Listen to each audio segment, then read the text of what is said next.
Good morning. In today's headlines, the Biden administration has appealed a federal judge's ruling on an injunction in a social media censorship case. Hear the response from the White House. A new government report is shining a critical light on U.S. border security practices. It says agents let an illegal immigrant on the terrorist watch list go free to roam the country.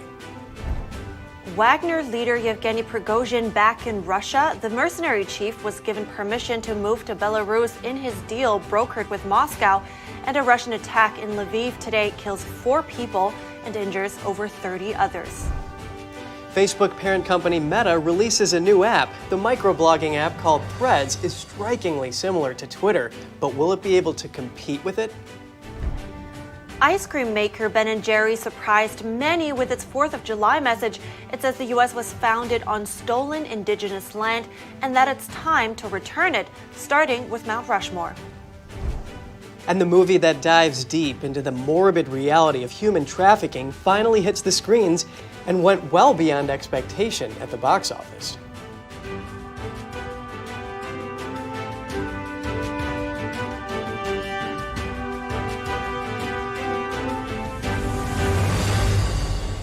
Good morning. Welcome to NTD. I'm Kevin Hogan. Good morning, everyone. I'm Evelyn Lee. Today is Thursday, July 6th. And hey, Kevin, the Musk and Zuckerberg psychological fight has begun. Meta's new app Thread is out, and Zuckerberg said 10 million have joined only in the first few hours. Really? I wonder, and I think many people are wondering if this will be able to replace Twitter, especially given the Twitter restriction. We have that story in very soon, so keep watching. But first, the Biden administration appealed a federal judge's ruling in a social media censorship case yesterday. The judge's preliminary injunction blocks agencies and officials from contacting social media firms to pressure them to censor or suppress content. It still allows contact over criminal activity or risks to national security. NTD's Jeremy Sandberg has more on the appeal. The lawsuit brought by Republican attorneys general in Louisiana and Missouri alleged U.S. government officials went too far to encourage social media companies to censor or suppress posts they considered disinformation. The preliminary injunction issued Tuesday bars government agencies like the DHS, CDC, and FBI from contacting social media companies around content moderation. The White House responded. We are going to continue to promote responsible actions to protect public health, safety, and security when confronted by challenges like a deadly pandemic and foreign attacks on our elections. So we're going to continue to do that to promote that in a responsible way. Social media companies specified in the lawsuit include Facebook, Twitter, YouTube, WhatsApp, TikTok, and WeChat, among other platforms. Agencies and officials are prohibited from specifically flagging content or posts. Judge Terry Doughty made exceptions for risks to national security or criminal activity. The White House defended the administration's communication with social media companies. Social media platforms have a critical responsibility to take action or to take account of the effects of their platforms are having to the American people, but make independent choices about the information they present. Officials have said they were aiming to tamp down misinformation about COVID vaccines to curb preventable deaths. Jeremy Sandberg, NTD News. Treasury Secretary Janet Yellen has arrived in China.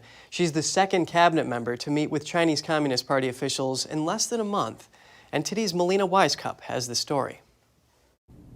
U.S. Treasury Secretary Janet Yellen is visiting China for the next few days. Yellen is trying to work out economic relations between the 2 largest economies in the world. This trip comes amid new tensions between Beijing and Washington over export controls.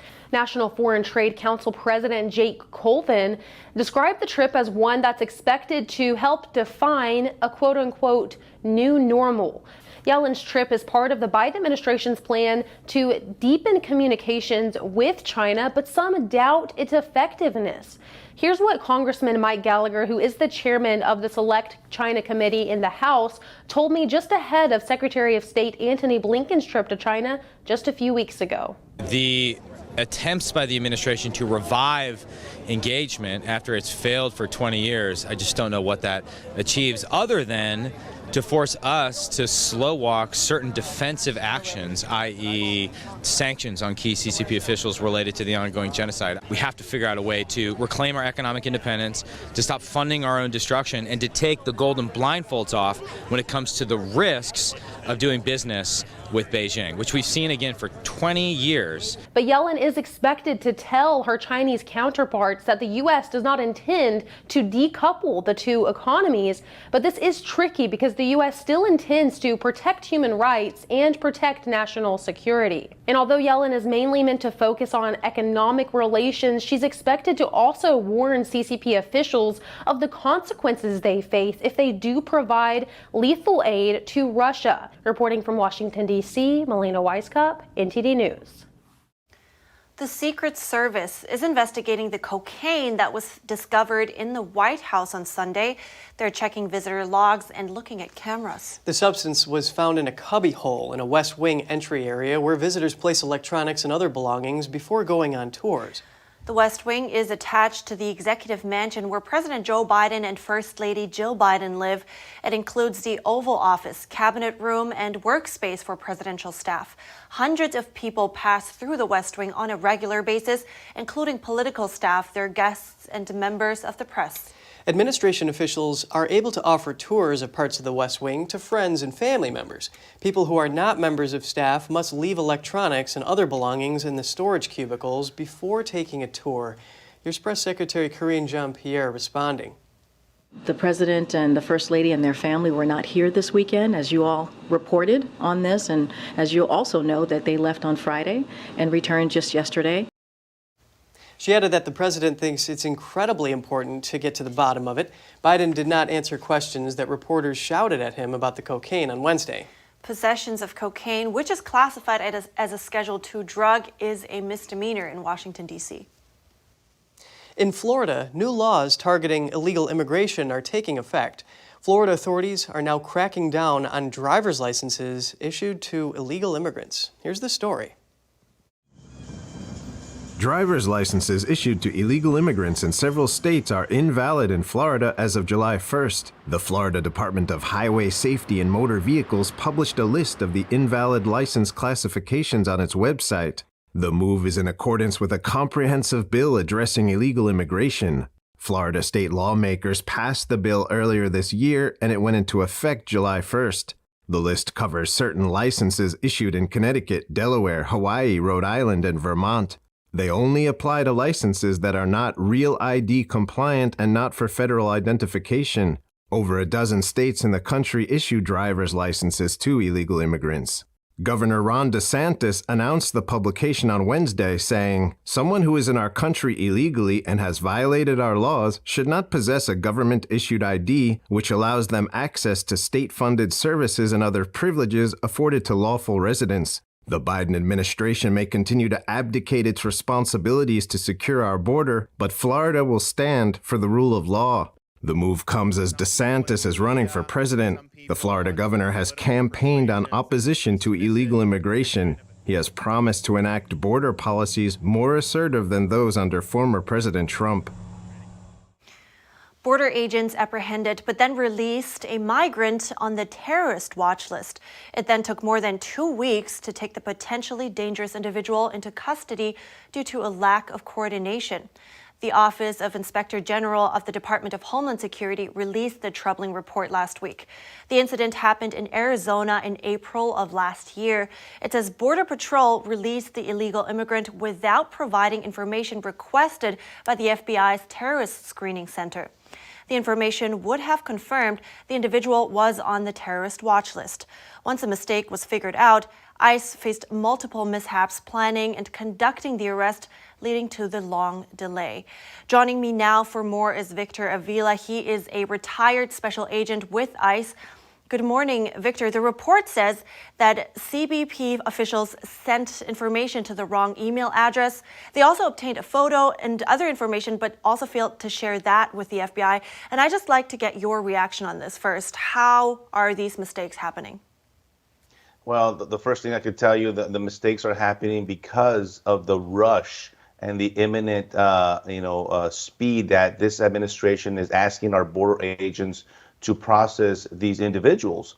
And I'll tell you from personal experience as working as an agent, the words from my very first supervisor that I had when I became a special agent was sometimes you have to be slow and methodical. And in this day and age, this is what we have to be at the border because we miss individuals like this on the terror watch list, potential terrorists coming into the country. By the way, this past fiscal year, we have over 170 that have been detected. And under this administration, over 200 individuals on the terror watch list that have been detected. But in this case, it goes to show that it's a shame that we still have the issues with miscommunication or non-communication between agencies, not just like DHS and Department of Justice and FBI, but within DHS. Remember, the CBP, Customs and Border Protection, and Homeland Security Investigations, they're all under DHS. And there's obviously a big misfall here with the missing of this individual. When you talk about the speed of that they are expected to process, can you give us an update? How many people are crossing the border right now? What is the update there? Well, it hasn't stopped. A lot of people think that after Title 42 was lifted, somehow the border situation went away. And I'm here to tell you that it has not. The deaths continue at the border. The numbers continue to come in the thousands per day. Just this past week and over the holiday weekend, we had 4 deaths. One of them an infant that drowned in the Rio Grande River. This continues to happen on a daily basis down at the southern border. Border Patrol in some areas, almost 80% of them are not on the line patrolling our border, which allows the cartels to continue to smuggle the individuals that are not wanting to come in and turn themselves up into Border Patrol. And the fentanyl and methamphetamine and cocaine making it all the way to the White House. It is something that it is cannot be overlooked and we cannot stop talking about it because the crisis continues down there. And about the amount of people on the terrorist watch list detected, are there any other cases like this where they just slip through the cracks that you know of? Absolutely. There has been other cases. Another case that happened that went into the individual was released and made it to Florida. And this is the problem that I talk about all the time, that this is a national security and public safety issue that we deal with. You know, we could talk about illegal immigration all the time, but this should be a nonpartisan issue when it comes to public safety and protecting our land on a potential terrorist attack. I don't want to see another attack on our soil to have to wake us up to know that this is what's happening, and individuals from all over the world, over 150 different countries, are coming into our country, some of them for nefarious reasons. And on that note, what are these groups on those terrorist watch lists that commonly make it to the border? So in the Department of Homeland Security, we call them SIAs, or special interest aliens, that come from mostly terror-sponsored countries, Bangladesh, Somalia, countries like that, Iraq, Pakistan. And so we know them, we identify them, we know the countries that come, and we're encountering them at the southern border almost daily. And so the border agents, and we'll go back to the processing system that is set up right now, they don't have the time to vet each individual. It takes a while. I used to vet individuals as an agent, and you cannot do it in a 5-minute interview. It takes a lot of time. It takes a lot of database checks. And by the way, we need to go back to sharing databases with other agencies. There are databases that Department of Homeland Security uses that Department of Justice does not. It's important that everyone have access here. Just 30 seconds, some dangerous loopholes there. What do you think is needed to increase the safety at the border? Well, that's a great question. There's a lot here, but let's start with enforcing our laws. Let's start with enforcing our own asylum criteria. Most of these individuals are taking advantage of the policies under this administration, and right now they're using the loophole of bringing a child with a family member, because this administration will not prosecute them if a child is present, and we see an increase of child trafficking and the such. So it's important to go back to enforce and continue to put the pressure on this administration that they must allow our agents to enforce the law. Thank you very much for breaking all this down for us, Victor Avila. I appreciate it. Thank you. More coverage coming up. Tense labor negotiations between UPS and the powerful Teamsters union. Both sides are blaming each other for stepping away from the table. And the new Meta app called Threads is out. Some are calling it a Twitter killer, but will it be able to live up to that hype? Hear from some social media analysts after the break.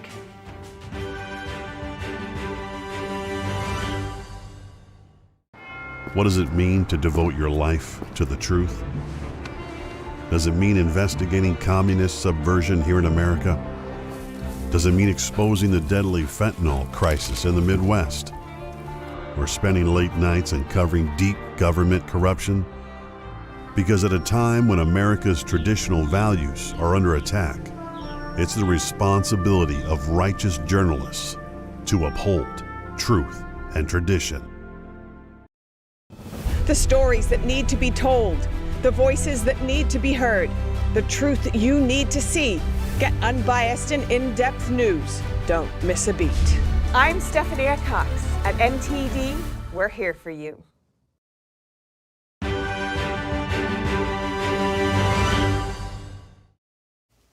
Welcome back. High-stakes contract talks between United Parcel Service and the powerful Teamsters union, which represents hundreds of thousands of UPS workers. Talks turned even more bitter yesterday, with both sides accusing the other of ending negotiations. Here's the story. The twist comes as the two try to reach an agreement that would prevent a strike when the current contract expires at the end of the month. The Teamsters union accused UPS of having walked away from negotiations after workers unanimously rejected an earlier offer. UPS claimed the Teamsters have stopped negotiating despite UPS's, quote, historic offer that builds on our industry-leading pay.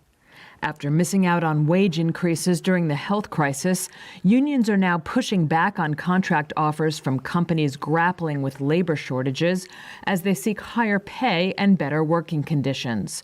The Teamsters have already authorized a strike should no deal be reached before the contract expires, which could put millions of daily deliveries at risk.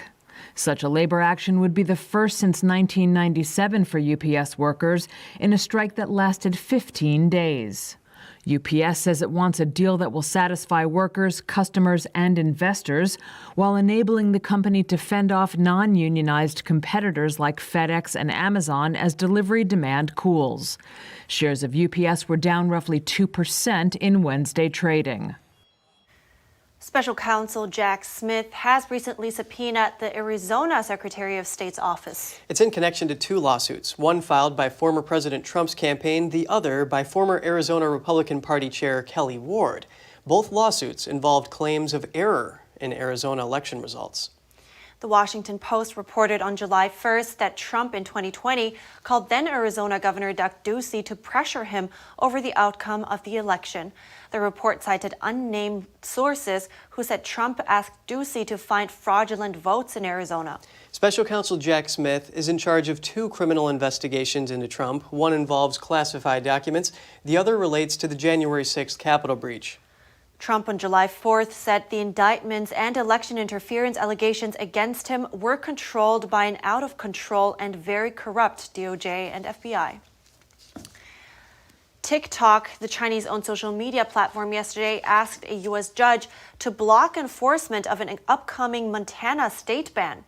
The ban on the app is set to take effect on January 1st, 2024. TikTok, which is owned by China's ByteDance, first filed suit in May of this year. The company argues that the ban, which is unprecedented, violates the First Amendment free speech rights of the company and users. TikTok also argues the ban is invalid because it pertains to a federal government issue. U.S. lawmakers have repeatedly tried to ban the app, which is used by nearly half of the U.S. population. It is estimated that close to 400,000 people use TikTok in Montana, or just over a third of its population. Facebook parent Meta officially launched its new app called Threads yesterday. The app is meant to rival Twitter. It's built as a text-based version of Instagram and allows users to bring along followers from the photo-sharing platform. NTD's Jeremy Sandberg has more on the new app. Meta says Threads provides a new, separate space for real-time updates and public conversations. The function has been Twitter's core selling point all along. But does the new app pose a threat to Twitter? Instagram has 2 billion users compared to around 250 million of Twitter, so it's about 10 times bigger already. So if only 1 in 10 Instagram users tries using Threads, it's overtaken Twitter in the blink of an eye. Andrew Selipak, a social media professor at the University of Florida, told NTD that the idea of Threads being a Twitter killer is overhyped. We've seen this before with Mastodon, with Blue Sky, with Truth Social, with Parler. Everything's supposed to be a Twitter killer. Now, the difference is that those companies didn't have the financials that Meta does. But at the end of the day, you're still asking people to kind of make a huge switch, to go from the thing they're comfortable with to something completely new. And with the rare exception of TikTok, that often doesn't happen. The app went live Wednesday in Apple and Google Android app stores in over 100 countries. Meta CEO Mark Zuckerberg says the app passed 5 million signups in the first 4 hours. Early celebrity users include chef Gordon Ramsay and pop star Shakira. The company says its vision for the app is for it to be more focused on text and dialogue, modeled after what Instagram has done for photo and video. Posts are limited to 500 characters and can include links, photos, and videos up to 5 minutes long. There are buttons to like, repost, reply to, or quote a thread, along with counters that show the number of likes and replies a post has. Instagram users can log in with their existing usernames and follow the same accounts on the new app. New users have to set up an Instagram account. But Meta's new offering is raising data privacy concerns. According to its data privacy disclosure on the App Store, Threads collects a wide range of personal information, including health, financial, contacts, browsing and search history, location data, purchases, and sensitive info. Jeremy Sandberg, NTD News.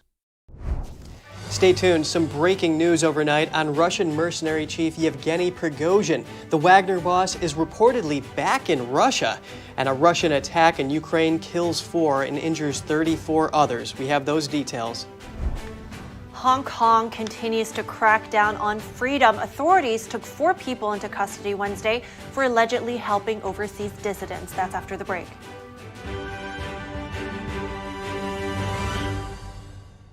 It's just clear as day.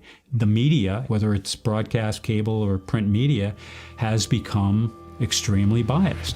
And I started looking online for alternative ways to get information. And I saw an ad for a free trial.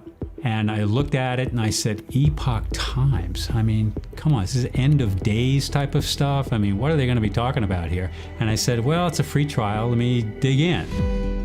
Is it giving me both sides? Is it giving me an objective point of view here? I have looked for opportunities to see where they might be biased, and I don't find it. It has given me a level of trust in media that I didn't think I'd ever get back. I love the Epoch Times because it has renewed my faith in the idea that a reliable, responsible, non-biased source of information is available. And I can say that I love it because of that. Anyone who's ever sold a home will tell you it's really hard. And it's one of the biggest financial decisions you'll ever make. That's why who you work with matters. Together with HomeLight, we take care of every detail.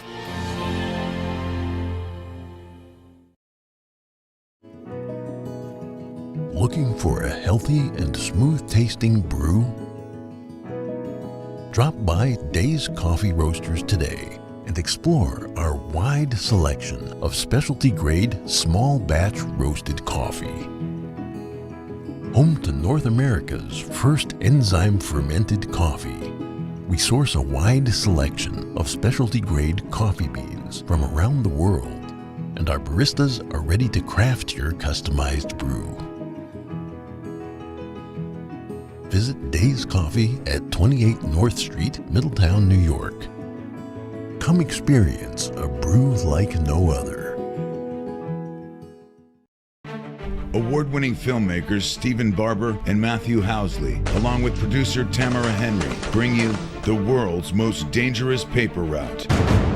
Never-before-seen images from legendary Stars and Stripes military newspaper. Don't worry about the bullet with your name on it. Worry about those flying around that say to whom it may concern. I was a member of the West Point class of 1974. Stars and Stripes was part of our daily existence. In a way, the hometown newspaper of the U.S. military. I think it's the most important newspaper in the world. I had a choice between going to Armed Forces Network or to Stars and Stripes, and I picked Stars and Stripes. Join Vanilla Fire Productions as they head downrange to Afghanistan, Iraq, and Kuwait to follow the world's most dangerous paper route. These people put their lives on the line continuously.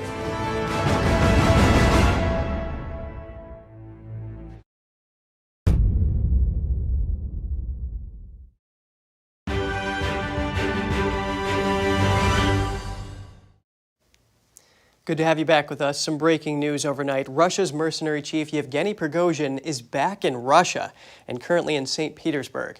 That's according to Belarusian President Alexander Lukashenko. Lukashenko told reporters today of the mercenary chief's whereabouts. He also said that Wagner troops are at their camps and have remained there since the mutiny last month. The Belarusian president helped broker a deal for Prigozhin to end his rebellion against Moscow.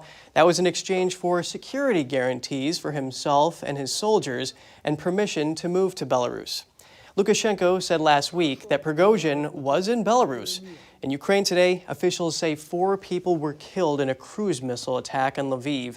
34 people were injured. Lviv's mayor says it is the largest attack on the city's civilian infrastructure since the war started. To unpack what is going on right now regarding Prigozhin and the situation in Ukraine, we're joined live by Adrian Kubicki, Poland's Consul General in New York. It's great to have you with us. Adrian, can you tell us how the dynamics of the war in Ukraine are changing now that Prigozhin is said to be back in Russia and there's the possibility of Wagner troops being stationed in Belarus? Well, I think that we have to treat it very seriously since we know that this particular group, the Wagner group, is a group consisting of people without limits, the imprisoners, people who have really nothing to lose. They already written some of the most tragic and most brutal parts of the history, fighting in the wars in Syria and many conflicts in Africa.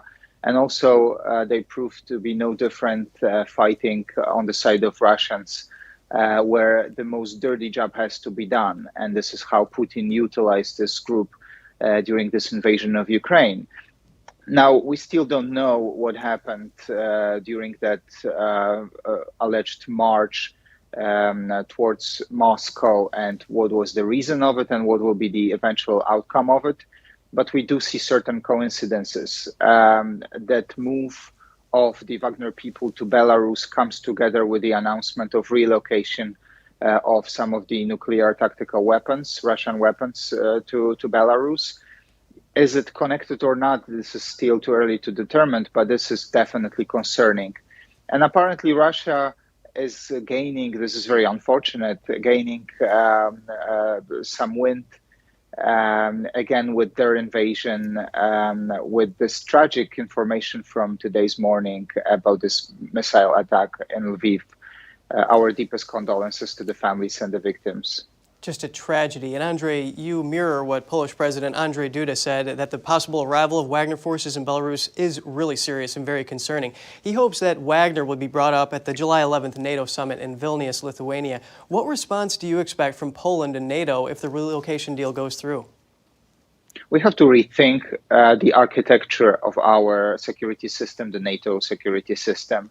And I think this is another reason, another argument why the security of our region of countries, the Central and Eastern Europe, particularly Poland, which is in the middle of it, but also other countries of so-called B9, the Bucharest 9, so the the eastern flank of NATO countries have to be enhanced. The security of our countries have to be enhanced with the permanent presence of the NATO troops, perhaps with additional equipment, anti-missile systems, and whatever is at the disposal of NATO to enhance the security of our region. Because that move of the Wagner Group to Belarus, some of the decisions that have been taken or announced, at least announced recently, are definitely moving towards the NATO border. So the threat is increasing rather than decreasing, and it has to be taken under consideration.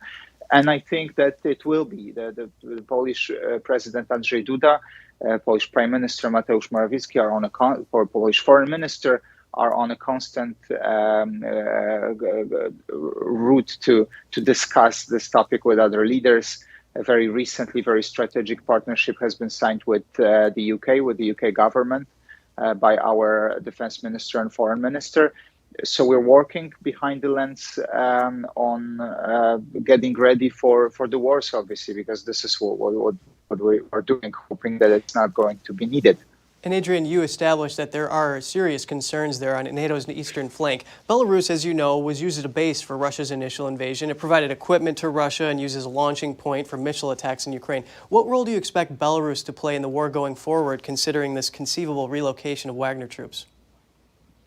Let's say that Belarus can still play the positive role in this conflict. What was a surprise to some extent that Lukashenko for a very long time hesitated to get fully engaged in this conflict in Ukraine. And obviously they were supportive to Russia, but not to the extent that some of the analysts could have expected. Is this changing? The Wagner Group relocation is changing, or this is just for purely security guarantees for the Wagner participants for their march towards Moscow? Or maybe still Putin is willing to use them, and this is some tactical move to move them Belarus. It's still not determined, but I think our appeal is that Lukashenko still can go the way of the positive role in this conflict. If we can speak that way, it's a little bit strange, but not getting engaged more in helping Russia commit other atrocities. A lot of uncertainties and a lot of moving parts here. Adrian Kubicki, the Consul General of Poland in New York, thank you so much for your analysis on this. Thank you very much. We're now going to some short headlines from around the world. A tragedy in Mexico this week. A bus crashed into a ravine and killed at least 29 people. Close to 20 were injured. The bus was traveling from Mexico City when the driver is believed to have lost control. The ravine the bus fell into is over 60 feet deep. A powerful summer storm lashed the Netherlands yesterday, killing at least 2 people. Travel was severely disrupted. In Amsterdam, several people were injured as dozens of trees toppled onto cars and houseboats along the city's canals. One gust was recorded at just over 90 miles per hour. 3 climate change protesters were arrested after they interrupted play twice at Wimbledon yesterday. Their orange ticker-shaped mixed with jigsaw puzzle pieces during a men's singles match. Security staff quickly removed the individuals, one of whom sat down cross-legged on the turf. The crowd booed the protesters, with some heard shouting, "Get off." The UK's central bank has started referring to mothers as a birthing parent in its official family leave policy. Controversial LGBT lobby group Stonewall, in a report, praised the Bank of England for the move, but it urged it to use more gender-neutral terms. Hong Kong National Security Police arrested 4 people on Wednesday for allegedly aiding overseas dissidents. They were also accused of advocating for Hong Kong's independence from China. Here are the details. 2 sources with knowledge of the matter told Reuters that Ivan Lam, the former chairman of the now disbanded pro-democracy group Demosisto, was among those arrested. In a statement, police said they arrested 4 men for suspected conspiracies to foreign collusion and doing acts with seditious intent. The 4 were suspected of receiving funds from operating companies, social platforms, and mobile applications to support people who have fled overseas and continue to engage in activities that endanger national security.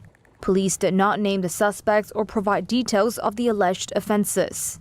Local media, citing unnamed sources, connected the arrested people to an app known as Punish Me, a platform available on the Apple and Google Play stores that congregates businesses that support the pro-democracy movement. The arrests came just 2 days after the Hong Kong police made a high-profile announcement that it had issued warrants and bounties for 8 overseas-based activists over national security-related offenses. Hong Kong Chief Executive John Lee said on Tuesday that the 8 would be pursued for life. And more news for you coming up. Ransomware criminals are dumping kids' private files online after hacking schools. And ice cream company Ben & Jerry's made waves, saying the U.S. should return the National Memorial to Native Americans, Mount Rushmore, and the rest of the country as well.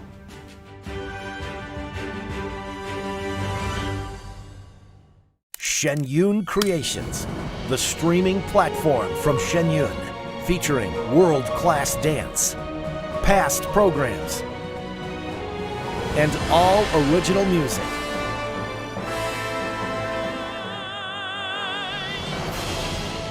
Masterclasses, behind the scenes, comedy, and more. Explore shenyuncreations.com.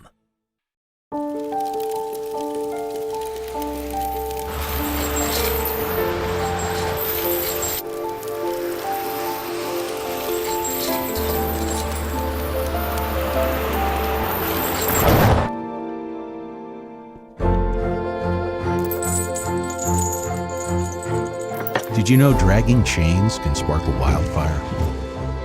Only you can prevent wildfires.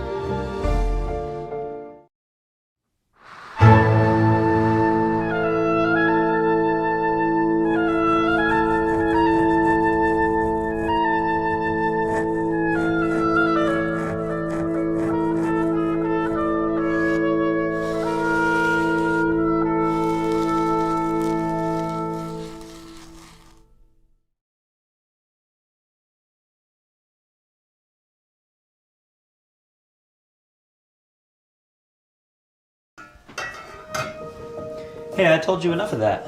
But look, this is different. It's Ganjin World.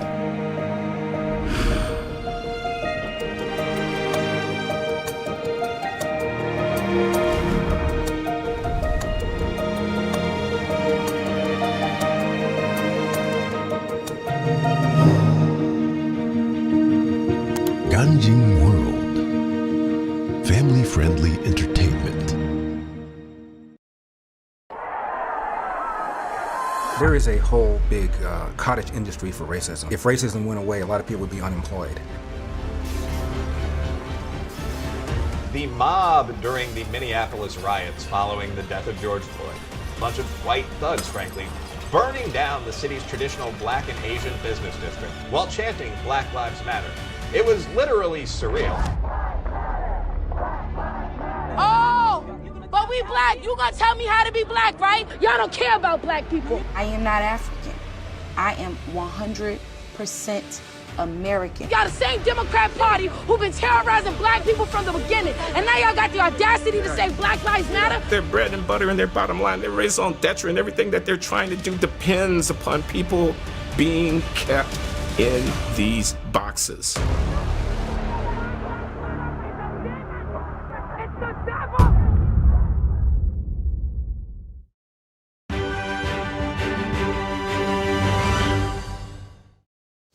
Good to have you back with us. Ice cream maker Ben & Jerry's is facing calls for a Bud Light-style boycott. NTD's Daniel Monahan has more on the significant social media backlash to the company's July 4th comments that the U.S. exists on stolen land that should be returned. The company wrote on Twitter, "Ah, the 4th of July. Who doesn't love a good parade, some tasty barbecue, and a stirring fireworks display? The only problem with all that, though, is that it can distract from an essential truth about this nation's birth. The U.S. was founded on stolen indigenous land." The Post continued to say, "This year, let's commit to returning it. Here's why we need to start with Mount Rushmore." The company wrote that the land on which Mount Rushmore sits was seen as sacred to the Native American tribes, adding that the government broke its treaties with the Lakota and other tribes in the mid-19th century. The series of posts drew an immediate and sharp backlash from users. Country singer-songwriter John Rich wrote in response that Ben & Jerry's should give all their stores to the Native American tribes that originally owned those zip codes. Jenna Ellis, a former attorney to Donald Trump, wrote on Twitter, "When is Ben & Jerry's giving up their land?" Psychologist and academic Jordan Peterson wrote, "Looks like someone is looking hard for a Budweiser moment." And Babylon Bee writer Ashley St. Clair also mocked the company on Twitter, saying, "You stole the milk from cows to make your ice cream. Checkmate." The Washington Examiner called on Americans to try and turn the tide against the company, adding that Ben & Jerry's would never actually give back the land its corporate office sits on and will just put pressure on others to give up their land. Ben & Jerry's is owned by Unilever. A table of the top 10 owners of Unilever shows BlackRock in second position. BlackRock has been accused of forcing companies to meet ESG targets. In a clip here from 2017, BlackRock CEO Larry Fink discusses how the investment management company puts pressure on companies to change their behavior. You have to force behaviors. And if you don't force behaviors, whether it's gender or race or just any way you want to say the composition of your team, you're going to be impacted. The top 10 mutual funds holding Unilever plc show variations of Vanguard and BlackRock in 4 out of the top 5. BlackRock and Vanguard are 2 of the big 3 passive fund asset management firms. The third is State Street, and it is owned by BlackRock, whose largest shareholder is Vanguard. NTD reached out to Unilever, but didn't hear back by broadcast time. Daniel Monahan, NTD News. Ransomware criminals are dumping kids' private files online after school hacks. The confidential documents describe student sexual assaults, psychiatric hospitalizations, abusive parents, and even suicide attempts. Complete sexual assault case documents were among more than 300,000 files dumped online in March. This after the Minneapolis Public Schools refused to pay a $1 million ransom. Other exposed data included medical records and discrimination complaints. Schools are prime targets for criminal hackers due to their extensive digitized data. School districts may also have lax security due to inadequate funding. The new movie release of Sound of Freedom had its opening premiere on Tuesday. The movie, which delves into the horrors of human trafficking, surpassed Disney's new release of Indiana Jones and the Dial of Destiny, as well as others. The long-anticipated movie from Angel Studios grossed more than $14 million after its opening screening on Tuesday, over $2.5 million of which came from pay-it-forward tickets sold. It earned the top spot as America's #1 movie on Independence Day. The film is based on a true story. It follows the journey of a former Homeland Security agent played by actor Jim Caviezel, who went on a quest to rescue abducted children worldwide. The movie has garnered particular attention due to not being a major studio production. Further interest was sparked by the casting of Caviezel, who previously featured in the 2004 epic movie The Passion of the Christ. Sound of Freedom also features Academy Award winner Mira Sorvino. You quit your job and you go and rescue those kids. So at this moment, she could be a block down the road, or she could be at Moscow, Bangkok, LA. When God tells you what to do, you cannot hesitate.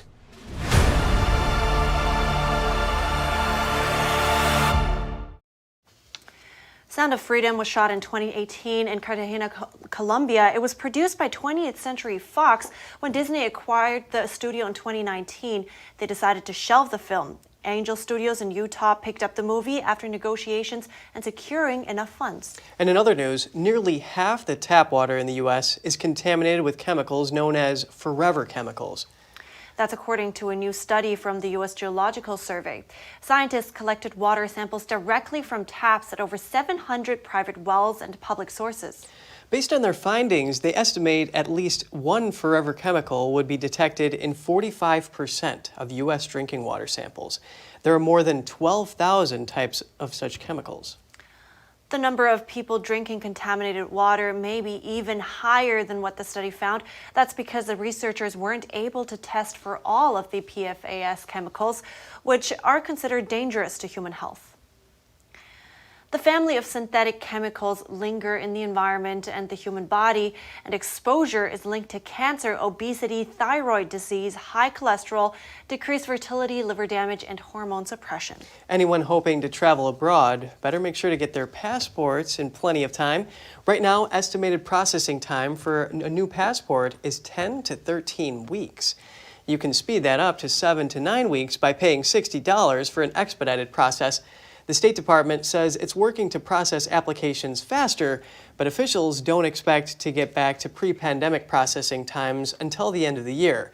Part of that is careful when you swim near New York City. A school of sharks was captured by drone video on Tuesday. About 50 sharks were sighted at Robert Moses State Park Beach on Long Island.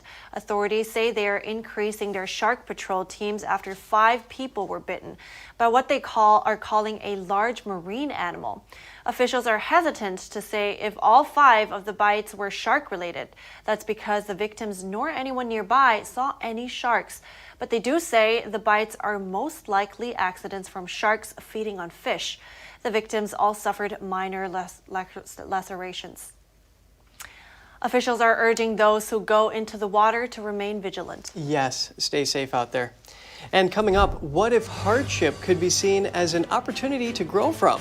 We speak to the author of the book Value Creation Kid to hear about his healthy struggles philosophy. Stay tuned. You a doctor, Luke? He's also a writer. Did Jesus like telling stories? He told loads of stories. He talked like that all the time. But why?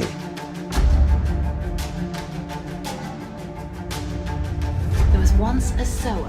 There was one young woman who thought the very same. Once man on a 7 journey. Found a treasure of the great maestro and the 3 talented students.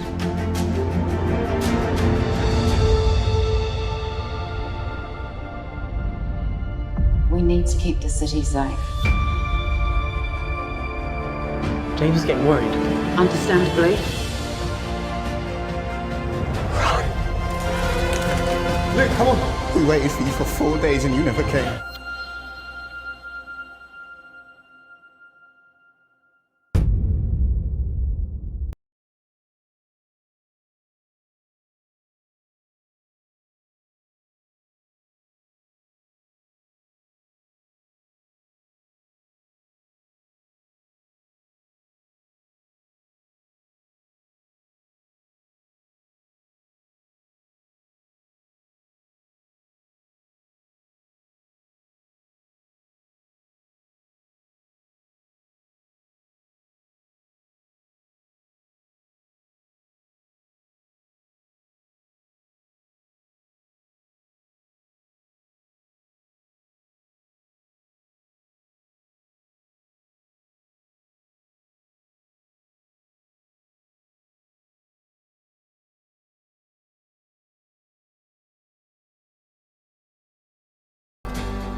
Fed up with the fact that hunger robs children of their childhood.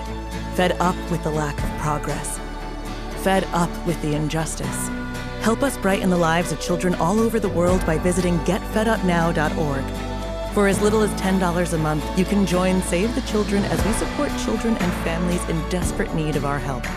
Now is the time to get fed up and give back. When you join the cause, your $10 monthly donation can help communities in need of life-saving treatments and nutrients. Prevent children from dropping out of school. Support our work with communities and governments to help children go from short-term surviving to long-term thriving. And now, thanks to special government grants, every dollar you give before December 31st can multiply up to 10 times the impact. That means more food, water, medicine, and help for kids around the world. You'll also receive a free tote bag to share your support for children in need. Childhood without food is unimaginable. Get fed up. Call us now or visit getfedupnow.org today.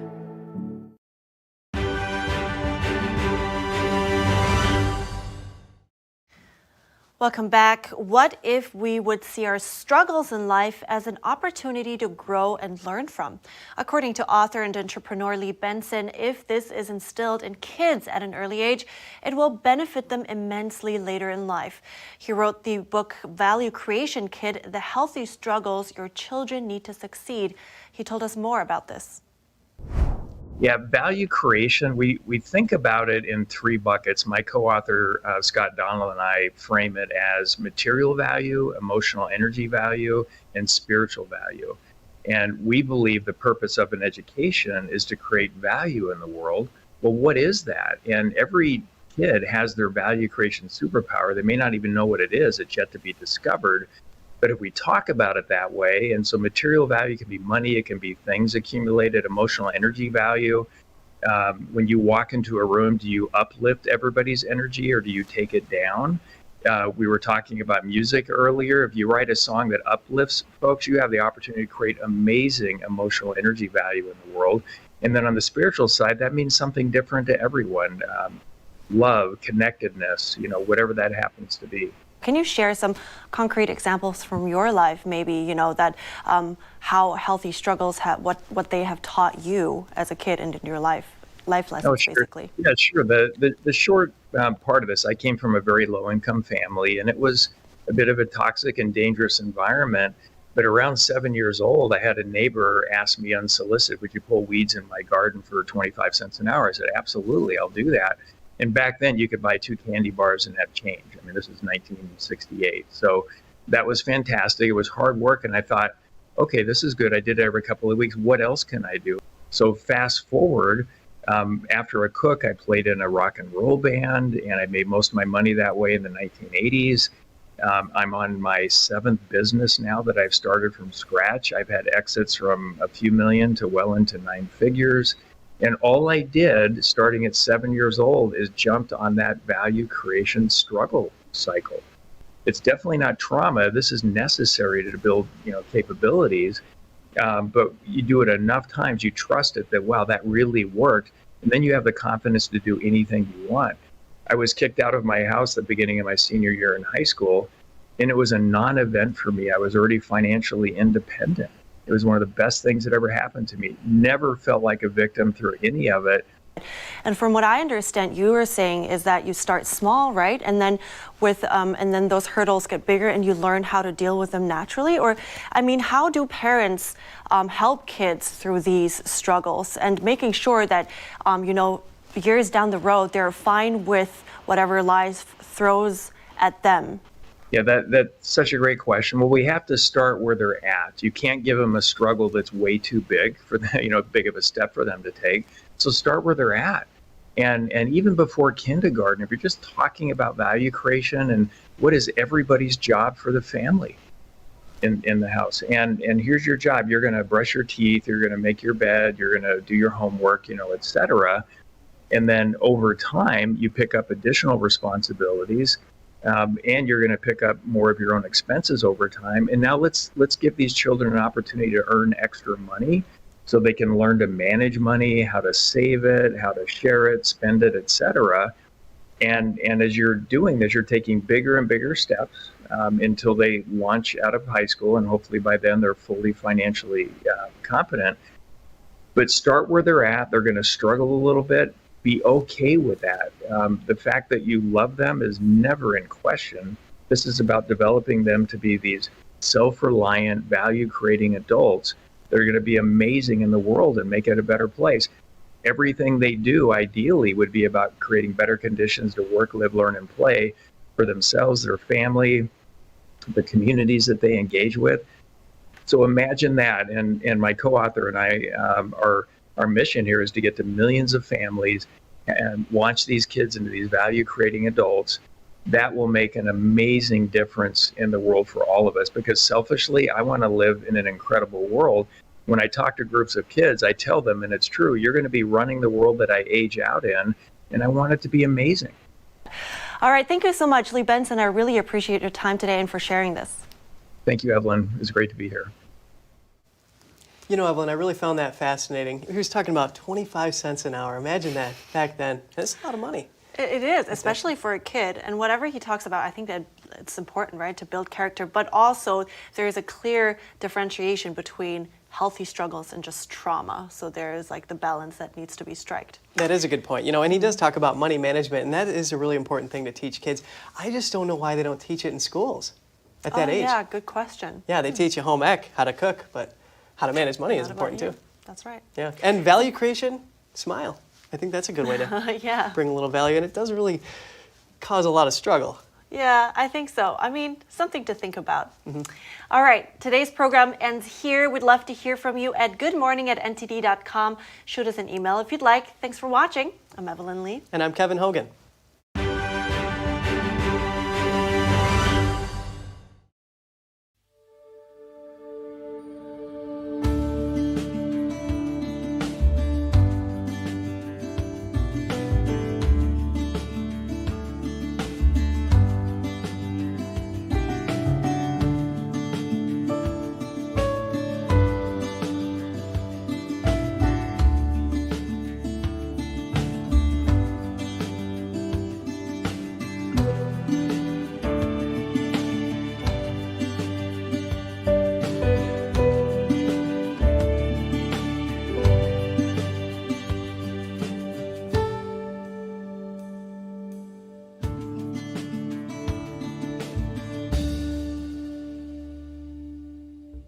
Thanks for watching us on YouTube. Did you know YouTube only keeps selective videos on its platform? So if you want to make sure you get the full picture, just subscribe to our newsletter.